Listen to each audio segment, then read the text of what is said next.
আউযু বিল্লাহি মিনাশ শাইতানির রাজিম। বিসমিল্লাহির রহমানির রহিম। সম্মানিত মুসলিম ভাইরা, আসসালামু আলাইকুম ওয়া রাহমাতুল্লাহি ওয়া বারাকাতুহু। বাংলাদেশের তিনবারের প্রধানমন্ত্রী দেশনেত্রী বেগম খালেদা জিয়া অসুস্থ অবস্থায় হাসপাতালে মৃত্যুর সাথে পাঞ্জা লড়ছেন। আমরা তার সুস্থতার কামনায় এখানে একত্রিত হচ্ছি। জোহর নামাজের পরে আল্লাহ পাক যেন তাকে সুস্থ করে আমাদের মাঝে ফিরিয়ে দেন। সম্মানিত মুসলিম ভাইরা, ছাত্র ভাইরা, আপনারা জানেন বেগম খালেদা জিয়া গত ফ্যাসিস্টের আমলে একটি মিথ্যা মামলায় তাকে 10 বছর সাজা দেওয়া হলো। তিনি 6 বছর কারাবরণ করলেন। যে মামলাটি কি? মামলাটি একটি হলো হাস্যকর মামলা। যিনি তিনবারের প্রধানমন্ত্রী ছিলেন, যিনি সাবেক রাষ্ট্রপতির স্ত্রী ছিলেন, যিনি সাবেক সেনাপ্রধানের স্ত্রী ছিলেন, তিনি নাকি 2 কোটি টাকা আত্মসাৎ করেছেন। তাকে ফ্যাসিস্ট সরকার তার ক্যাঙ্গারু কোর্টের মাধ্যমে তাকে 10 বছর সাজা দিয়েছেন। তিনি 6 বছর কারাবরণ করেছেন। এখন প্রশ্ন হলো, আমাদের ফ্যাসিস্ট প্রধান শেখ হাসিনা একটি মিটিংয়ে হাসতে হাসতে বলেছেন, আপনারা সবাই শুনেছেন, দেখেছেন টিভির পর্দায়, হাসতে হাসতে বলেছেন, আমার পিয়ন 400 কোটি টাকার মালিক, আমার পিয়ন হেলিকপ্টারে চলাফেরা করে। কিন্তু কোনো মামলা হয়নি, গ্রেফতার হয়নি, সাজাও হয়নি। আবার আমরা পত্রিকায় যখন দেখলাম গত ফ্যাসিস্টের আমলে বাংলাদেশ ব্যাংক থেকে হঠাৎ করে 4000 কোটি টাকা উধাও হয়ে গেল।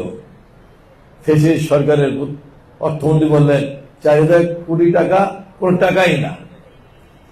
আর অথচ তিনবারের প্রধানমন্ত্রী, সাবেক রাষ্ট্রপতির স্ত্রী, সাবেক সেনাপ্রধানের স্ত্রী, তাকে 2 কোটি টাকা আত্মসাতের মামলা দিলেন।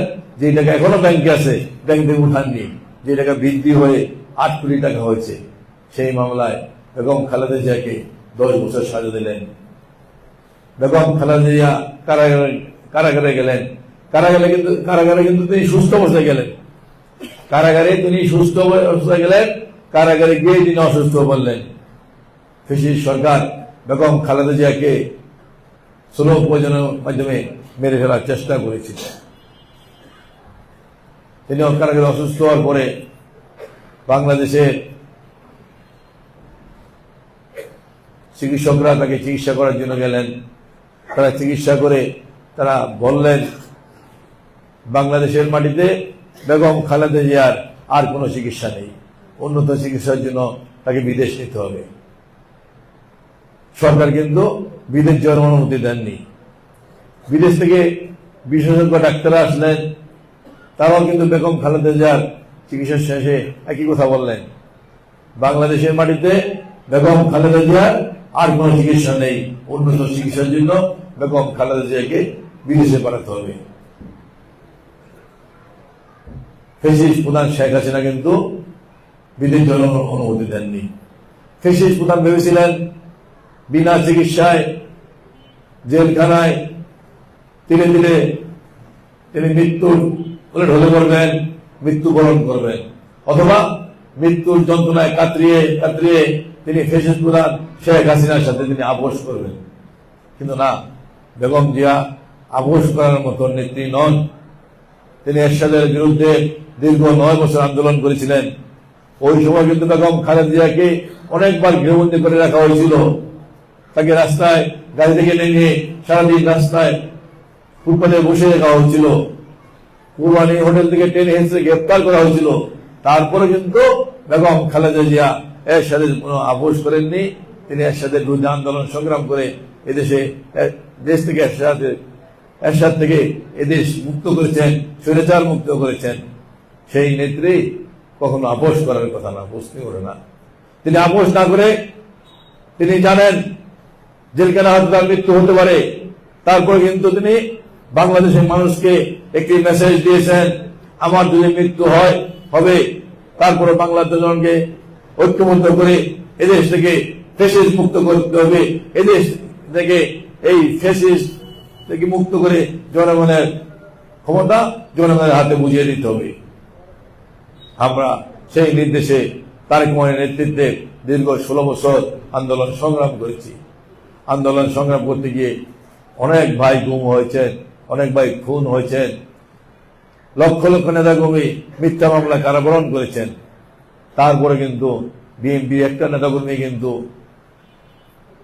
রাজপথ ছাড়েনি। তারেক রহমানের নেতৃত্বে বাংলাদেশের যুব সমাজকে, ছাত্র সমাজকে ঐক্যবদ্ধ করে এই ফ্যাসিস্ট সরকারের বিরুদ্ধে আন্দোলন সংগ্রাম করে ফ্যাসিস্ট থেকে দেশকে মুক্ত করেছে। ফ্যাসিস্ট সরকার প্রধান এবং ফ্যাসিস্ট সরকারের মন্ত্রীরা, এমপিরা, এমনকি ফ্যাসিস্টের নিয়োগপ্রাপ্ত জাতীয় মসজিদের খতিব সেও কিন্তু চোরের মতো এই দেশ থেকে পালিয়ে গিয়েছে। ফ্যাসিস্টের মুক্তির পরে আমরা যারা রাজনৈতিক কর্মী ছিলাম, যারা জেলখানে ছিলাম, জেল থেকে আমরা বের হয়েছি। আমাদের নেতৃত্ব কিন্তু কারাগার থেকে বের হয়েছেন।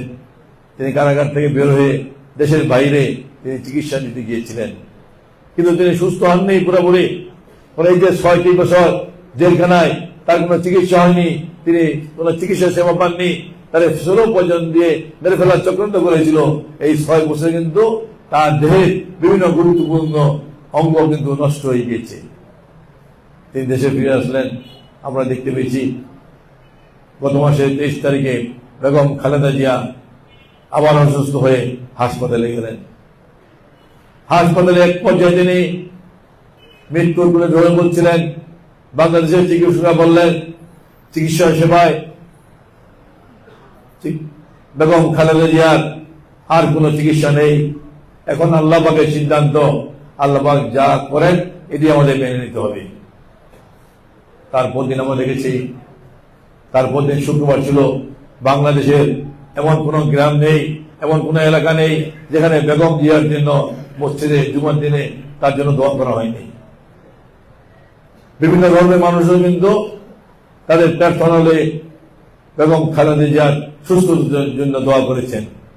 অর্থাৎ বাংলাদেশের সমস্ত মানুষই কিন্তু বেগম খালেদা জিয়ার জন্য দোয়া করেছেন।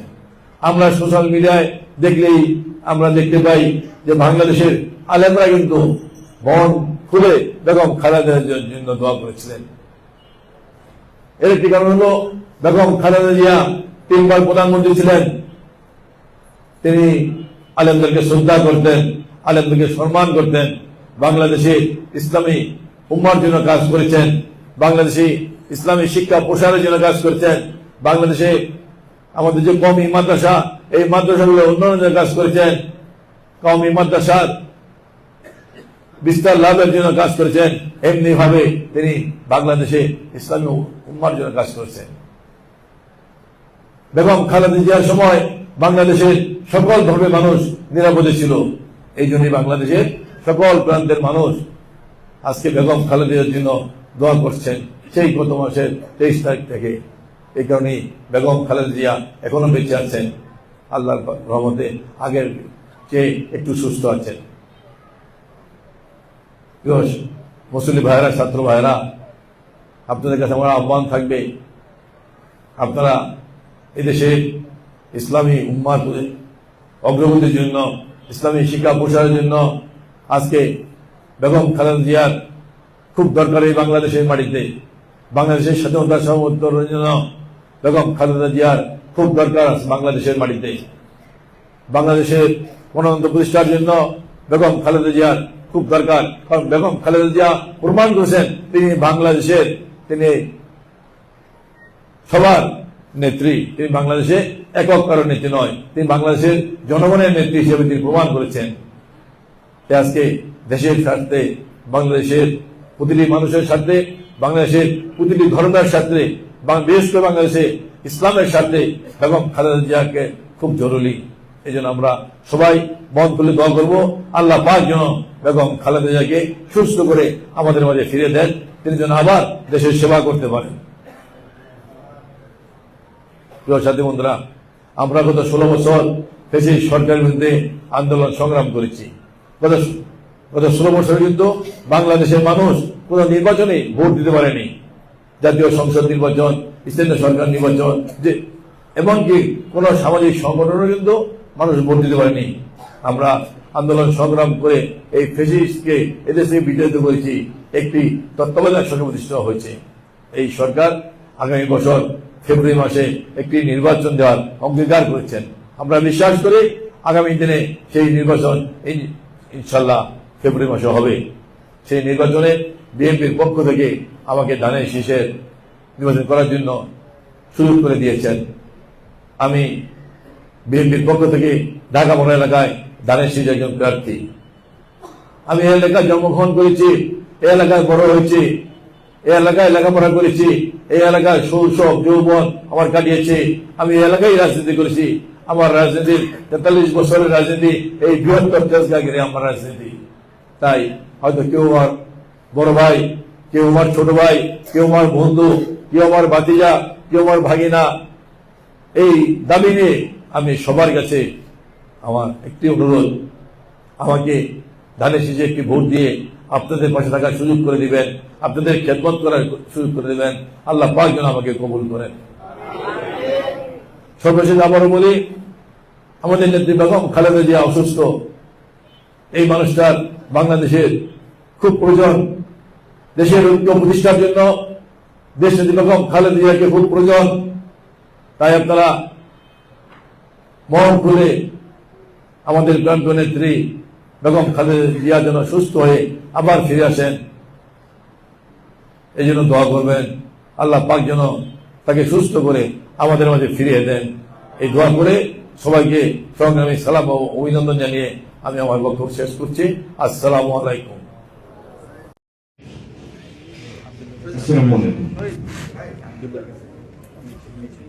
আমরা আজকে এখানে উপস্থিত হয়েছি আমাদের মমতা মহিমা বিএনপি চেয়ারপারসন, বাংলাদেশের 18 কোটি মানুষের ঐক্যের প্রতীক, গণতন্ত্রের মা দেশনেত্রী বেগম খালেদা জিয়ার রোগ মুক্তি এবং সুস্থতা কামনার জন্য দোয়া মাহফিলের জন্য এখানে আমরা উপস্থিত হয়েছি। আমাদের মাঝে আজকে উপস্থিত আছেন ঢাকা 12 আসন থেকে বিএনপি মনোনীত ধানের শীষের প্রার্থী, তেজগাঁ শিল্পা অঞ্চল, তেজগাঁ এলাকা, শেরেবাংলা নগর, হাতিঝিল এলাকার গণমানুষের নেতা, মাটি ও মানুষের নেতা, যুবদলের কিংবদন্তি তুল্য নেতা, সাবেক সফল ছাত্র নেতা, আমার রাজনৈতিক গুরু জনাব সাইফুল আলম নীরব ভাই সহ যুবদলের সাবেক নেতৃবৃন্দ, যুবদলের নেতৃবৃন্দ এবং তেজগাঁ শিল্পাঞ্চল থানা দলের সদস্য সচিব মনিরুজ্জামান মনির সহ যুবদলের অন্যান্য সকল নেতৃবৃন্দকে আমি শুকরিয়া জানাচ্ছি। আসলে আজকের দোয়া মাহফিল, আমি এখানে আসলে অন্য সবার নাম বলে আমি একটা রাজনৈতিক রূপ দিতে চাচ্ছি না। আমরা এখানে সব উপস্থিত হয়েছি আমাদের প্রিয় মমতা মহিমা দেশনেত্রী বেগম খালেদা জিয়ার রোগ মুক্তি এবং সুস্থতা কামনায়। আমরা জাতীয় নেত্রী যুবদল ঢাকা মহানগর উত্তর, আমরা আজকে আমাদের প্রিয় মা গত 13 দিন যাবৎ এভার কেয়ার হাসপাতালে উনি জীবন মৃত্যুর সন্ধিক্ষণে মৃত্যুর সাথে পাঞ্জা লড়ছে। আমরা গত 13 দিন যাবৎ যুবদল ঢাকা মহানগর উত্তরের অন্তর্গত প্রত্যেকটি ওয়ার্ডে আমরা প্রতিটি মসজিদে ধারাবাহিকভাবে আমরা দোয়া মাহফিলের জন্য আমরা নির্দেশনা দিয়ে আসছি। তারই ধারাবাহিকতায় আজকে তেজগাঁও শিল্পাঞ্চল থানা যুবদলের উদ্যোগে আয়োজিত আজকে দোয়া মাহফিলটি অনুষ্ঠিত হতে যাচ্ছে। আজকে এই দোয়া মাহফিল অনুষ্ঠানে আপনাদের কাছে আমি আকুল আবেদন জানাচ্ছি, বিনীত অনুরোধ জানাচ্ছি, আমাদের প্রিয় মমতা মহিমা বিএনপি চেয়ারপারসন দেশনেত্রী বেগম খালেদা জিয়ার জন্য আমরা প্রাণ খুলে সবাই দোয়া করব। ইতিমধ্যে এখানে আজকের এই মাদ্রাসা শিক্ষার উদ্যোগে পবিত্র কোরআন থেকে খতম দেওয়া হয়েছে এবং পবিত্র কোরআন খতমকে সামনে রেখে আমরা আজকের এই দোয়া মাহফিল আমরা করতে যাচ্ছি। আমাদের মমতা মহিমা দেশনেত্রী বেগম খালেদা জিয়া আমাদের জাতীয় ঐক্যের প্রতি, 18 কোটি মানুষের, বাংলাদেশের মানুষের আস্থার প্রতি। পৃথিবীর ইতিহাসে আসলে এরকম নজির খুব কম দেখা যায় যে আমাদের প্রিয় মহোদয় মহিমা দেশনেত্রী বেগম খালেদা জিয়া আজকে দীর্ঘ 13টি দিন এবারকার হাসপাতালে মৃত্যুর সাথে পাঞ্জা লড়ছে। বাংলাদেশের 18 কোটি মানুষ দুই হাত তুলে তারা প্রতিনিয়ত আমাদের মহোদয় মহিমা দেশনেত্রী বেগম খালেদা জিয়ার জন্য তারা রোগ মুক্তি এবং সুস্থতার জন্য তারা দোয়া করছে। আমরা দেশনেত্রী বেগম খালেদা জিয়ার একজন কর্মী হিসেবে, বিএনপির ভারপ্রাপ্ত চেয়ারম্যান জনাব তারেক রহমানের একজন কর্মী হিসেবে আমরা সারা বাংলাদেশের সে 18 কোটি মানুষের প্রতি আমরা কৃতজ্ঞতা জানাই। আজকে বিএনপি চেয়ারপারসন আমাদের মহোদয় মহিমা দেশনেত্রী বেগম খালেদা জিয়ার জন্য রোগ মুক্তি এবং সুস্থতার জন্য বাংলাদেশের আপামর মানুষ যেভাবে দোয়া করছে, মহান রাব্বুল আলামিন আমাদের প্রিয় মাকে যেন আমাদের মাঝে ফিরিয়ে দেন। আমাদের প্রিয় মা আবার যেন বাংলাদেশের নেতৃত্ব দিতে পারে। আমাদের প্রিয় মা আবার যেন আমাদের মাঝে ফিরত আসে। আমরা যেন আমাদের প্রিয় মমতা মাকে সামনে রেখে আমরা আমাদের আগামী দিনের পথগুলো চলতে পারি। ঢাকা 12 আসন থেকে বিএনপি মনোনীত ধানের শীষের প্রার্থী তেজগাঁ শিল্পা অঞ্চল, তেজগাঁ এলাকা, শেরেবাংলা নগর, হাতিঝিল এলাকার গণমানুষের নেতা, মাটির মানুষের নেতা।